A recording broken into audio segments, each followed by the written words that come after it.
हो सकता है कि नए वक्फ बिल को लेकर आपको भी लग रहा हो कि ये बिल मुस्लिमों के खिलाफ है,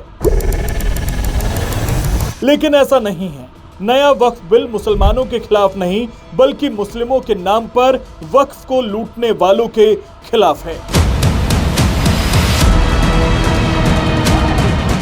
और सरकार चाहती है कि वक्फ बोर्ड में पारदर्शिता आए और गरीब मुसलमान उसका फायदा उठाएं, ना कि वक्फ के तथाकथित ठेकेदार।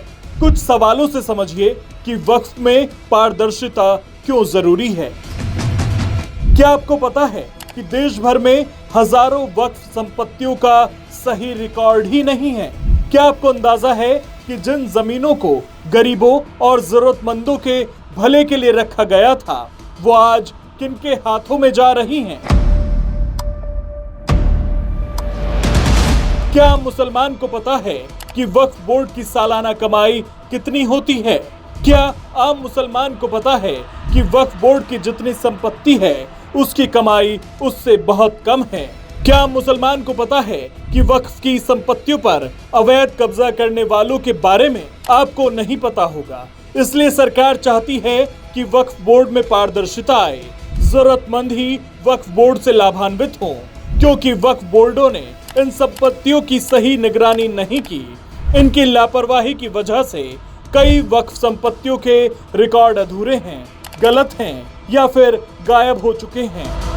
वक्फ बोर्ड में लूट का अंदाजा इसी बात से लगा सकते हैं कि सिंगापुर की 200 वक्फ संपत्तियों का राजस्व 42 करोड़ 70 लाख रुपए था, लेकिन भारत की 4 लाख वक्फ संपत्तियों का राजस्व कुल 163 करोड़ रुपए।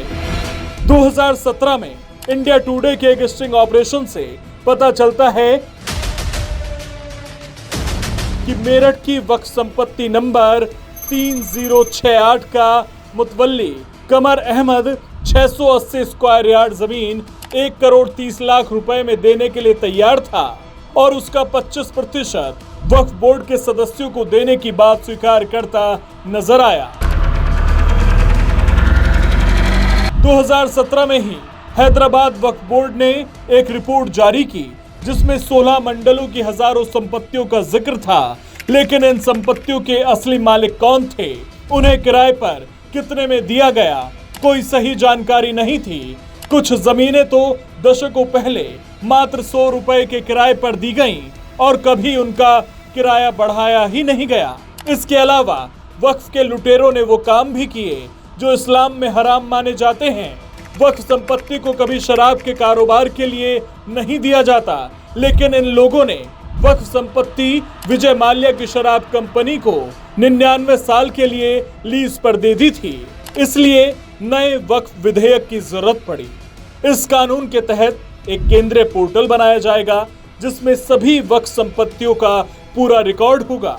भविष्य में कोई भी वक्फ की संपत्ति तभी बनाई जा सकेगी जब उसके वक्फ दस्तावेज मौजूद होंगे। किसी भी संपत्ति को वक्फ में बदलने से पहले ये देखा जाएगा कि वो कानूनी रूप से सही तरीके से दी जा रही है या नहीं।